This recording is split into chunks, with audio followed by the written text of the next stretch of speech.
So now it's time for the Front Office Frenzy segment, episode number 7, I believe it is.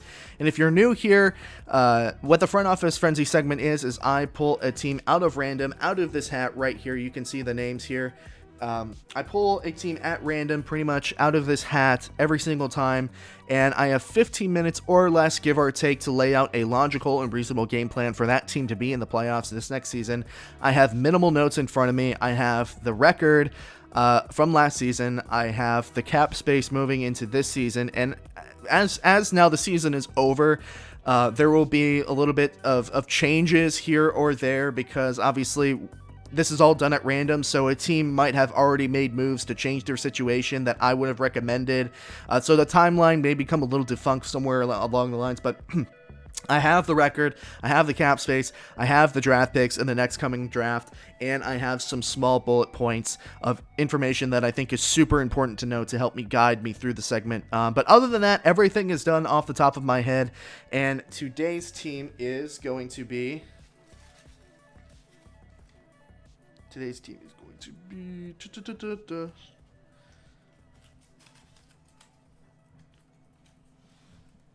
Today's team is going to be... Oh, okay. The Chicago Bears. The Chicago Bears are an interesting team. Because the Bears have had a problem in recent memory of having paralysis by analysis, in terms of where they have the position to do some really nice things with the organization, but they just seem to make no good moves, or they seem to be making the wrong moves, and especially when it comes to recent memory, with them kind of losing the Carson Wentz extravaganza, even though I don't think that Carson Gems is really that much of a gem, but the fact even so that they lost out on the Carson Wentz sweepstakes when they were in running for that would have solved their quarterback problem for a little bit. Yeah, it would have been really difficult to pull off because of the cap space, but regardless, if you're seeing what Indianapolis offered for Wentz and what they got in return, and you see what the Eagles got for Carson Wentz, that trade easily could have been pulled off. What you need to know about the Bears were 8-8 in 2020. They made the playoffs only due to the changed format. That additional team was the Chicago Bears this season. They lost to the Saints in the wild card round, where they looked like they were just being tossed around like a rag doll. I mean, the score wasn't all that lopsided, but the Chicago Bears just did not look like they belonged there. They have negative $0.25 million in cap space, so they are above the cap, according to Over the Cap, as I think I looked that up, what was it, a couple of weeks ago, so things might have changed there. 5 picks in the NFL draft this upcoming season. And yeah, that the synopsis of the Bears is really what I just said. They have paralysis by analysis. They are very much a team that is not necessarily in trouble financially. Sure, they're over the cap at this point, but once they get their carryover money from 2020, they should be okay. Everything should work out evenly, and they're going to have to cut some players to generate some cap space to try and fix the team anyway. But they're not really a team that is really in any trouble financially or talent-wise, especially on defense. They have a great defense. They have some offensive pieces, but they do lack some direction. And that's kind of the feeling that you get coming out of Chicago, is despite Matt Nagy being a good coach, they made the playoffs 2 out of 3 years. I think he's a good coach. I think he's the right coach in Chicago at this point. It's a team that organizationally, and especially in the front office, just does not really have a solid direction of where to go, especially at quarterback. And sometimes that's a lot scarier than being a team that just has a lot of red in their ledger and has a lot of cap space to deal with. The biggest problem in Chicago is by far the quarterback play, and that's nothing new if you're a Chicago Bears fan. I mean, you've been looking for a new quarterback since Jim McMahon won a Super Bowl in, 1985? You've been looking for a new quarterback. Rex Grossman was probably the best quarterback you've had since.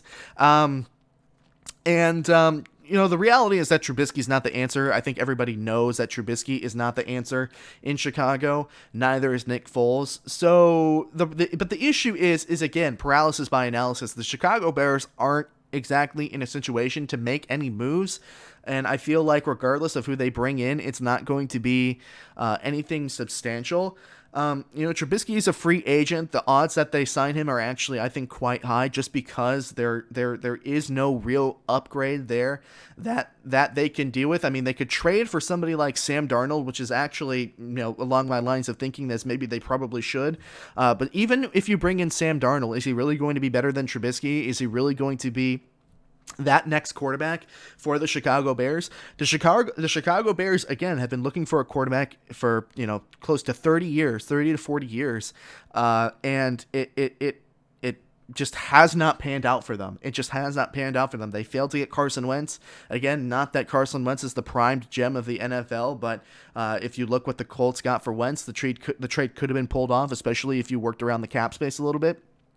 And I genuinely think that the odds of them re-signing Trubisky, as much as everybody knows that he is not the quarterback for the future, he's probably the best option that they have at this point, because the Bears are kind of stuck in this limbo of having no surefire direction. They're in win now mode, so to speak. That's what general manager, I forget his first name, but Pace has said they're still in this win now mode. But again, it doesn't feel like they're in win now mode. They have no direction as a football team. So, I mean, I would wager to say that Trubisky is probably going to be the starting quarterback next year. I just don't think that the Bears are comfortable with drafting a quarterback in their slot. I don't think that they really can afford to do that, because they have some other problems that they need to address. So reality is that they could trade for Sam Darnold if the Jets are going to be drafting a quarterback with their number 2 pick. But other than that, the best you can get is maybe Jacoby Brissett, who's a free agent from Indianapolis. There are some options, but it's like, God, there really aren't any big named options that are left. And sure, everybody's saying Deshaun Watson, but the more and more this Deshaun Watson sweepstake goes on, the more and more I'm convinced that the Texans just aren't going to trade him. As I thought at the very beginning, I'm like, there's no way that he gets traded. The Texans just have their claws in Deshaun Watson, and that's not going to happen. So the reality is that there is a huge quarterback problem in Chicago, and it cannot be fixed this season. So my mind says, okay, re-sign Trubisky for another year. Do not sign him long-term, because he's not the long-term answer. Nick Foles is there as well. He's not going to be the long-term answer either. You're going to have to wait a couple of seasons before you try and find another quarterback, because even though you're in win now mode, it doesn't feel like, in terms of where the quarterback is, what the quarterback situation is, it feels like there's no direction there. And until you can find a direction, and the direction that you need to go, and that's the funny part, is that you need to move on to Trubisky. But I mean, what else? What other options do you have at this point? Especially because you didn't get Carson Wentz. Free agency wise, I think the Bears are monetarily fine. As I said, they're going to need to cut a couple people. Jimmy Graham, he had a good season, but he's getting kind of old, so you can save about $7 million by cutting Graham. Anthony Miller, I would assume, is going to be cut, especially for his role that he played in getting ejected from the playoff game. I'd be surprised if Anthony Miller was back. There were a couple of other players that I remember reading about that the Bears might want to move on from. Akeem Hicks is probably one that you might want to move on from if you're very spicy, if you're feeling really adventurous, and it really depends on how much cap space the Bears are going to want to free up this offseason. Akeem is 32? He's 31 or 32. He's getting older. Defensive tackles, once they get over that 30 hump, their value significantly decreases. And Akeem Hicks can save you about $10 million if you cut him. And again, Akeem Hicks is probably one of the better players on that defense, but it would be worth moving on depending on how much cap space the Bears want to free up here. So cut Jimmy Graham, cut Anthony Miller, cut Akeem Hicks if you're really interested in having more money. Again, it depends on how much money the Bears get back from the rollover, and depends on where the 2021 salary cap is set. But the Bears are going to have to cut some people to get some space, because the reality is that their offensive line needs to be repaired in some facet. Some of the offensive line was expensive and they didn't really play well. They started to play well during the end of the season, but it really didn't feel like they were all together there. So you're going to need to retool and refit the offensive line. As well, if you have Allen Robinson, who is a free agent moving on in free agency, like a lot of people think that he is going to move on, I think the Bears should do everything that they can to re-sign Allen Robinson. But the reality is that he probably will sign somewhere else. So you're going to want to try and find a mid-tier signing that can help out Mooney, who had a really good rookie season, but he's not quite ready to be a number one. Excuse me. So, maybe sign somebody like Curtis Samuel from the Carolina Panthers, who had a really rejuvenating season. He's going to be a free agent. He is more of a slot guy at this point, but that's a really good player that you can invest in. He's going to be a mid-level free agency signing. And then use that cap space that you free up from Jimmy Graham and Anthony Miller and Akeem Hicks, if you do decide to move on from Hicks, to get another offensive lineman. Because, again, the offensive line played really bad, and then they played much better towards the end of the season. Granted, the competition wasn't that fantastic, but you probably need to move in and out some offensive linemen, try and get an offensive line that's a little bit more, has a little bit more depth, is a little bit more manageable. So maybe somebody like a Austin Ryder, center from Kansas City. I think that could potentially be another on the cheaper side signing for the Chicago Bears. And then it really just depends on the draft if you're Chicago. Round one, I think the Bears are picking number 20 in this year's draft. You need to draft an offensive tackle. The Bears haven't drafted an offensive tackle in the first round in forever, it seems like. Mostly they go for their tackles in the later rounds. Somebody maybe like Christian Darrisaw from Virginia Tech, really good tackle, potentially the best tackle in the draft. So that is a pick that you should definitely go for. Second round, you can find somebody to replace Allen Robinson in the second round. Maybe somebody like Rondale Moore from Purdue. Actually, that's not a bad idea. That is not a bad idea. So Rondale Moore is a very speedy guy coming out of Purdue, very, very fast. I'm not sure about what his 40 time is specifically, but if you have him and Mooney, who is also a speedy guy, you can really use their speed over the top to open up some more things in the middles for some shorter passes for Trubisky or whoever is going to be the quarterback under center for the Chicago Bears. So if you have speed on the ends, that can really help out and stretch open the offense for the Bears. I actually like that idea quite a bit. If you're moving on from Jimmy Graham, they had another young tight end that played really well towards the end of the season. I don't remember his name, but that seems like a really interesting idea on offense. So if you can get the offensive line in a little bit better shape, cut out some of the more expensive offensive linemen that didn't perform well, draft Christian Darrisaw first round, and then get a wide receiver second round, along with a free agent signing of a wide receiver.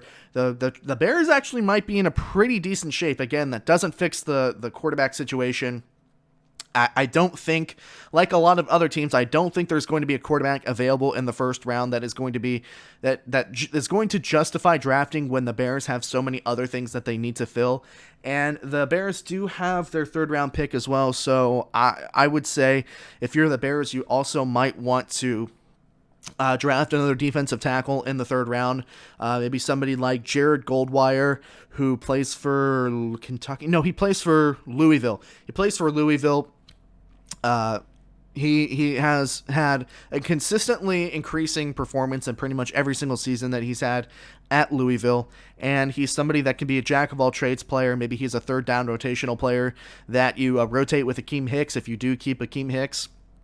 A good rotational defensive line player, adds some depth on the line, can rush the passer a little bit, can stop the run, and the Bears defense is going to be pretty strong either way. I mean, any defense with Khalil Mack is going to be pretty good. I know that's a very casual interpretation of the defense, but the defense has been really carrying Chicago for the past 3 seasons anyway.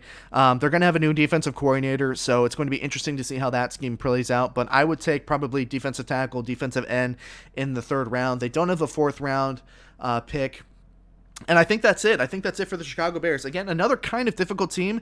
Again, I was talking a lot about how the Bears are in paralysis by analysis. They've spent too long trying to decide whether or not Trubisky is the answer, and now Trubisky is pretty much the only answer in terms of what they can do this next season. I think they'll have to wait to make a move on a quarterback. They have too many other things that they need to patch up and fix. So I think they re-signed Trubisky on a 1-year deal. Everybody's going to hate it. Everybody is going to say, why are you signing a quarterback that you know is not going to be the future? And the reality is that they really don't have another choice. I mean, Sam Darnold, a trade for Sam Darnold is something that I would endorse. That's something that I would be happy with if I'm a Chicago Bears fan, but there is no saying whether or not the Jets actually are going to move on from Darnold this season. So, with that being said, I think that is the end of the Front Office Frenzy for the Chicago Bears. That was the 7th edition of the Front Office Frenzy. You can check out the playlist to watch the other renditions of this segment. You should tune in next time to figure out if we do your team next. Hey everyone, thank you so much for watching this segment from the Hard Headed Sports Podcast. You've heard what I've had to say, now I'm interested to hear what you think as well. If you enjoyed this highlight from the show and want to watch more highlights from the show as they come out after the show's completion, you should definitely subscribe to the YouTube channel, and if you're interested in listening to the entire show in its full-length entirety, you should follow the show on Spotify, Apple Podcasts, Google Podcasts, and Anchor. Thank you so much for watching. I will see you all very soon.